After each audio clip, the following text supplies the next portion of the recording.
గౌరవ హోమ్ మరియు disaster management minister Mangalapudi Anitha madam గారికి మన వైజాగ్ సిటీ పోలీస్ స్వాగతిస్తూ మన ఈరోజు ప్రోగ్రాం మనం ఇప్పుడు మొదలు పెడుతున్నాం.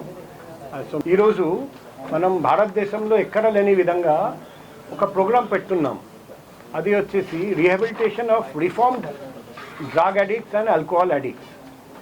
మన అందరికీ తెలుసు డ్రగ్ రీహాబిలిటేషన్ ప్రోగ్రాం మన ప్రపంచంలో ప్రతి చోట జరుగుతుంది. కానీ సక్సెస్ఫుల్ డ్రగ్ రీహాబిలిటేషన్ తర్వాత ఆల్కహాల్ డిఅడిక్షన్ తర్వాత చాలామంది తాగబోతుడు లేకపోతే డ్రగ్ అడిక్ట్ అని ముద్ర పడిందని వాళ్లకు ఎటువంటి ఎంప్లాయ్మెంట్ ఆపర్చునిటీస్ అవకాశాలు రాకుండా చూస్తారండి. ఒక సమాజంలో కింద చూపు చూడడం వల్ల వాళ్ళు డిప్రెషన్కి వెళ్ళిపోతారు, మళ్ళీ ఆల్కహాల్ మళ్ళీ డ్రగ్స్ వైపు వెళ్తారండి, మళ్ళీ అడిక్షన్ వైపు వెళ్తారండి. అట్లా జరగనీయకుండా ఇటువంటి 24 మందిని మనం ఐడెంటిఫై చేసి డోనర్స్ ద్వారా వాళ్లకు రిహాబిలిటేషన్ చేయడం జరిగింది. ఈ సందర్భంగా మనం గుర్తు పెట్టాలి 26 జూన్ రీసెంట్గా international day against drug abuse and drug trafficking మనం ఘనంగా జరుపుకున్నాం. సో ఈ డ్రగ్ మీద పోరాటంలో ఒక ముఖ్యమైన భాగం వచ్చేసి డిఅడిక్షన్ అండ్ రిహాబిలిటేషన్. అందుకే ఈరోజు మన దగ్గర 3 డిఅడిక్షన్ సెంటర్స్ ఉన్నాయి, 2 ప్రైవేట్, 1 గవర్నమెంట్ కేజీహెచ్. సో ఆ డిఅడిక్షన్ సెంటర్ సంబంధించిన వాళ్ళను కూడా పిలవడం జరిగింది. మన గౌరవ సిపి గారి ఆధ్వర్యంలో వైజాగ్ కమిషనరేట్లో ఒక మంచి కార్యక్రమానికి శ్రీకారం చుట్టడమే కాకుండా అంటే పనులు ఎంతమంది అయినా చేస్తారు, దాని రిజల్ట్ కూడా తీసుకొచ్చి ఎగ్జిబిట్ చేయడం అన్నది కొన్ని సందర్భాల్లోనే జరుగుతుంది.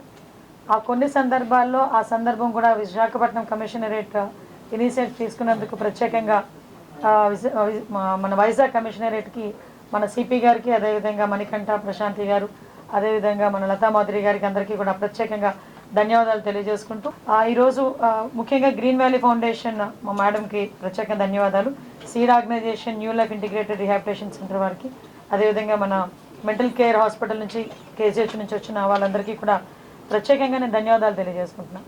ఈరోజు ఒక డ్రగ్స్ మహమ్మారి నుంచి కానీ, గాంజా మహమ్మారి నుంచి కానీ, ఈ లిక్కర్ మహమ్మారి నుంచి కానీ ఇవన్నిటి నుంచి కూడా బయటికి రావాలి అంటే ఏదో గవర్నమెంట్ ఒకరు ఇనిషియేషన్ తీసుకోనో, లేకపోతే గవర్నమెంట్ ఒకరు ప్రోగ్రామ్స్ పెట్టుకోనో, లేకపోతే గవర్నమెంట్ ఒకరు వాళ్ళ మీద కేసులు బనాయించో చేస్తే సరిపోదు. ఇది social responsibility. At the same time coordination team work చేసుకుంటేనే ఒక డ్రగ్స్ రహిత ఆంధ్రప్రదేశ్ని ఏర్పాటు చేయడానికి మనందరం కూడా భుజాన్ని వేసుకొని వెళ్లాల్సిన అవసరం ఉంది. దీనిలో గవర్నమెంట్ ఎంత పాత్ర పోషిస్తుందో అంతే పాత్రని ఇప్పుడు మన అదృష్టం కొద్దీ ఈరోజు ఈ రీహాబిలిటేషన్ సెంటర్స్ తీసుకొచ్చిన ఎన్జిఓస్ కానీ వీళ్ళందరూ కూడా అంతే పాత్రని వాళ్ళు కూడా భుజాన్ని వేసుకొని ఈరోజు ముందుకెళ్ళటం వల్ల మేము కూడా మా వర్క్ చాలా ఈజీగా చేసుకోగలం.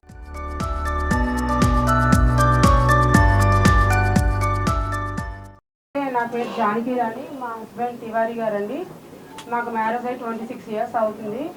సో ఒక 2-3 ఇయర్స్ బాగానే ఉన్నారు. అప్పటి నుంచి కూడా ఆల్కహాలిక్ అడిక్ట్ అయిపోయి చాలా ప్రాబ్లమ్స్ ఫేస్ చేస్తారు. లాస్ట్ జనవరి తర్వాత వరకు జనవరిలో సార్ దగ్గరికి రావడం జరిగింది. ఆయన కౌన్సిలింగ్ ఇస్తూ కొంచెం రిహాబిలిటేషన్ సెంటర్కి పంపిస్తూ మాకు అన్ని రకాలుగా సపోర్ట్ చేశారు సార్. ఎక్కడా కూడా ఇలాంటి కమిషనర్ సార్ నేను చూడలేదండి. ఏదో కౌన్సిలింగ్ ఇచ్చి పంపించేస్తారు అంతే తప్ప వాళ్ళ ఫ్యామిలీస్ని ఇలా ఆదుకుంటున్నారు. చాలా ప్రౌడ్గా ఫీల్ అవుతున్నారు మీ అందరి ముందు మాట్లాడడానికి.